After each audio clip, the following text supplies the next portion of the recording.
Hello everyone. Today I'll be dealing with the Ohm's law. Okay. Before going to start with the Ohm's law. Okay, what actually mean by Ohm's law? Let's understand what's Ohm law with the help of the electric circuit diagram. Okay. In electric circuit diagram, I have used a battery that is a combination of cells, one cell, two cell, and the third cell. Three cells, combination of three cells. I have considered it as a battery, and a key I am using here.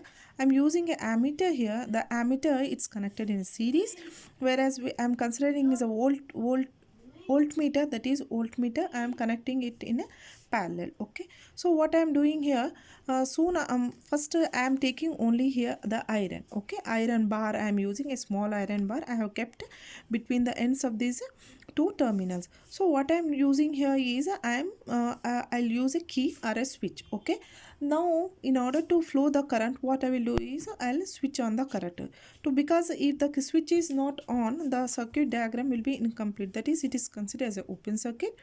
So as it is an open circuit, the current will not flow. Okay, so what I will do, I'll use a cell. Okay, I'll use a cell and I'll arrange the cell here. I'll arrange a cell. So soon after arranging a cell, I'll start the key.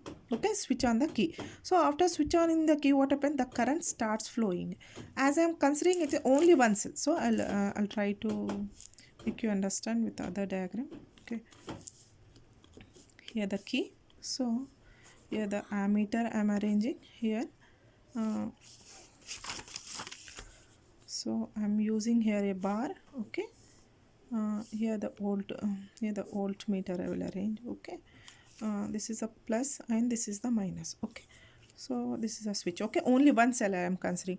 So one cell I am using. I don't know what's the voltage of the particular cell. Just I have taken a cell and I have arranged here. So I don't know the voltage of the cell. So after arranging the cell, soon after arranging it with a battery, the conducting wire, it starts flowing the current. So it starts from high potential. So here suppose this is the iron bar. So it starts and low potential. High potential. So the low potential, this is the high potential. Positive terminal is high potential, and it goes to the current always flows from high potential to the low potential. So it starts flowing. So as it starts flowing, here the ammeter is there. So ammeter will definitely show some current because I'm connecting it with a cell. Okay, so voltmeter is also showing some voltage, means what's the voltage of this particular battery, it's showing here. I don't know what's the value of this battery, what's the value of this cell. Okay, so suppose the value it's showing here in a voltmeter, that is 10 volts, and the current it's showing in ammeter is 5 amperes. 10 volts and 5 amperes. Okay, so I'll try to what I will do here, resistance means V by R. What I will do, I will divide voltage with the current. So V by I means what, I'll get the 2 ohms here.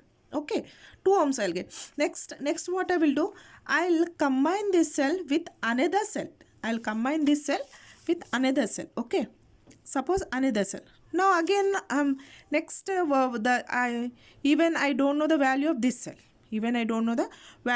cell. Soon after arranging this, combining these two cells, I'll switch on.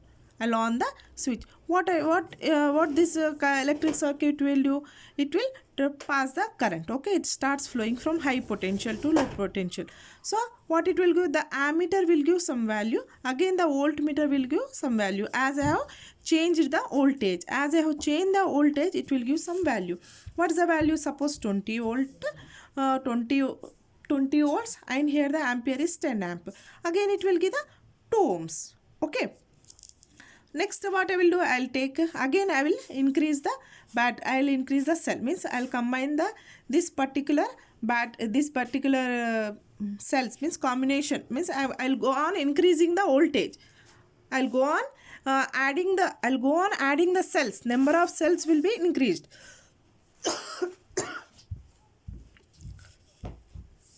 I'll go on increasing the cells. Next I will take suppose I will place the other cell. If I'll place, again it will show some reading. Again I'll place the other cell. Again it will show some ammeter reading and the voltmeter. Again I'll go on adding the number of cells. It will give on it will give on reading in voltmeter as well as ammeter. So in each and every reading, what I have seen is, in each and every reading I have seen the value of the resistance is not increasing, though the current value is going on changing. Means voltage, if I am going on changing the voltage, I am changing the value of the voltage, means number of cells, the value of the voltage I'm going on, say this is the 10 volt cell, this is the 20 volt cell, this is the 18 volt cell, this is the 16 volt cell. I'm going on increasing the cells, means I'm changing the voltage. Cells I'm changing. So the value of the current is varying, but the value of the resistance is not changing. Means 18 by 9 to 2. Whenever I am going on changing the voltage, that is cell, the value of resistance is not changing. It's being constant. Means it's not at all changing. See here, 10 volts. Means I have increased the voltage to 10 volts. But here what I am doing? I am decreasing here. 18 volts. Again I am decreasing. Means here the difference is also not same. Here the difference is also not same. 18 plus 16 I have taken. There is no... I am not increasing the voltage, means the difference is not same. Here the difference is not same, here the difference is not same. Though the difference is not same, but the value of the resistance is same. Resistance value is equal. It's 2 to 2. So by this we can conclude that voltage is directly proportional to current. Means if I am going on increasing the voltage, current is increasing. If I decrease the voltage, current is decreasing. Means it is directly proportional. Voltage is directly proportional to the current. If we increase the voltage, current will increase. If I decrease the voltage, current will decrease. So we can consider that voltage is directly proportional to current. So we can consider, we will for a easy method, okay, to understand it very easily, I'll write V, I and R. Suppose V is equal to IR. Okay, V is equal to IR means voltage is equal to current into resistance. Suppose if I want to know the value of the I, current, so I can write V by R. Okay, suppose if I want to write the value of R, if I want to know the value of R, I'll write V by I. Suppose here, if I'll take this directly proportional, so if I think you all are aware of it, okay. If I'll remove this one, compulsory, it's a must that I have keep some constant, okay, some constant value, some constant letter we have to take it, okay. So I'm removing this directly proportion. So what I'll do, I'll write here R. So V is equal to R I can write. So if I remove this, suppose V is equal to RI. If I want to know the I, V by R. Okay, this is the condition. So by this we can conclude that V is directly proportional to I. So we can write here just V. So V is directly proportional to I. V is equal to RI. Okay. V is equal to RI we can write here. So we can so the definition, the proper definition of this Ohm's law, I can give it as the potential difference, means potential difference or voltage is directly proportional to current, but the condition is at constant temperature. At constant temperature means potential difference is directly proportional to currents. Increase, this is also increasing. This will, if I'll decrease, this is also will decrease. But the condition is at constant temperature. It should be constant temperature. Why it's written as constant? Because while performing this whole experiment, you should be at one place. It's not that you are taking the value of this one particular reading at one place. Again, you are switching to other place and you are taking the value at that place. The reading may differ there. Okay, suppose if you are taking a value in suppose in Saudi Arabia, again you are going to India, again you are taking the value, you are considering the value there. So what happened, there will be some difference in temperature. I mean the climatic condition, temperature here in Saudi Arabia and the climatic condition in India may differ. So the resistance value, the value may differ. Means till you complete this whole experiment, you should be in one room at one place. So the value of resistance will be, it will be constant. So that's the reason Ohm's law, that is the German physicist George Simon Ohm, he has considered this Ohm's law. He has done a great experiment, that is Ohm's law, and he has done this experiment. So we are considering in the honor as Ohm's law. Okay, V is equal to RI. This is the Ohm's law. So we'll consider what are the units for this. Okay, V is equal to RI. V is equal to IR. So the SI unit of resistance is nothing but the Ohm's law. As Ohm, the scientist here he has done. So units also will write is as a Ohm. Okay, so Ohm and the Ohm will write it in this way. Okay, so 1 ohm is equal to 1 ohm is equal to 1 volt by 1 ampere. 1 ohm is equal to 1 volt by 1 ampere, means resistance is equal to volt by current. That's it now. Ohm resistance, 1 volt, 1 volt means volt, ampere means current.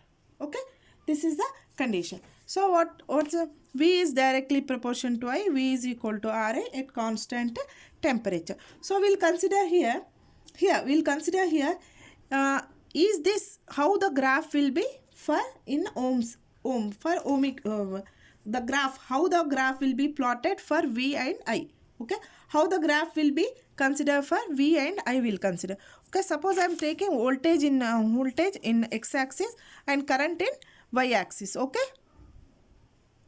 voltage in x-axis and current in y-axis. So what I'll get the graph as straight line. Okay, I'll get the graph as a straight line. If I'll get the graph in straight line, that is in linear, so I'll consider that it is obeying the Ohm's law. If I am placing here the iron, I have placed here material. I consider the material it as a iron. If I place the iron here, what the value of got resistance, I am getting the constant one, means I am getting resistance 2. Okay, it's not changing. Resistance is the same. Okay, in all the conditions. Now if I am going on changing the here battery cells, but the resistance value is not changing, because in the same way, suppose I am taking here voltage 10 volts, 20 volts, 30 volts. Okay, again I will get the 5 amperes, 10 ampere. So what are 10, 5. So I am getting a straight line. But here what's happening? I am not getting the straight line. So this is not obeying the Ohm's law. This is obeying the Ohm's law. If in the graph, if you are plotting the graph x-axis and y-axis, V and I, if you are getting the straight line, then it is obeying the Ohm's law. If you are not getting the straight line, that is if you are getting the curve, then it is not obeying the Ohm's law. Suppose instead of here iron, what I will do, I will place lead, light emitting diode. Okay, instead of iron, I will place a lead. So what happens? Will I get the same value as a 2 ohms, 2 ohms, 2 ohms, 2 ohms? I won't get, because this is not a this is not a conductor, means it's a semiconductor. It is a semiconductor. This material, if you place instead of iron, if I place lead here, I won't get the resistance as constant as I got when I place the iron. In place, if I place the iron, I will get the 2 ohms, 2 ohms, 2 ohms, same value. Though I am changing the voltage, but I am getting the resistance as a constant. But here if I place the lead, I won't get the resistance as constant value. So by this we can consider that according to ohms, materials are 2 types. What are the materials? Materials are 2 types. That is, one is the materials, few materials obeys Ohm's law and few materials doesn't obey Ohm's law. The materials which obeys Ohm's law are called conducting materials, and the materials which does not obey the Ohm's law are called the semiconductors. Semiconductors, we can consider it as a silicon, germanium. What are these? These are all the semiconductors. Semiconductor material, lead, diodes. These are all what? These are all semiconductor. This does not obey Ohm's law, means we'll get a graph. We'll get a curve graph. This is the other one is given in your textbook as gaseous conductors. this is all, this one is also does not obey the Ohm's law. Means Ohm's law will be obeyed only in a few materials, that is mostly in metals, means copper, aluminum, silver. These are all the good conductors. Good conductors are metals, means in that free electrons will be. So these are the good conductor. But in gaseous conductors is nothing but the gases. If there are few gases in which the conduction is possible. Suppose we'll take the some carbon, suppose small particles of carbon, if it is present in the gaseous forms, some it will conduct some electricity. Means it is not possible always. Sometimes it is possible. Suppose if you burn the some wood, what happens, it will form as some smoke, and that smoke, some carbon particles will get mixed up with the air. Means it will form some in air, it will be mixed up and it will form some gas, some carbon gases. So that gases in some cases it is possible in semiconductors. Okay, but the good example is semiconductors. You can take it. Okay, gaseous conductors also, it does not obey the ohmic law. Okay, ohmic, it's not a ohmic material. So the condition, what are the limitations here we can consider? It should be at constant temperature. The experiment should be performed with that particular at constant temperature, and only conductors will obey the Ohm's law. These are two the limitations of Ohm's law. Okay, again here resistance, as you all know, which resistance is nothing but the obstruction to a motion of the electrons. Means it doesn't allow the current, it doesn't allow the electrons to flow it easily. It allows, but it doesn't allow, it obstructs. Means it tries to oppose the flow of electron. That is called as a resistance.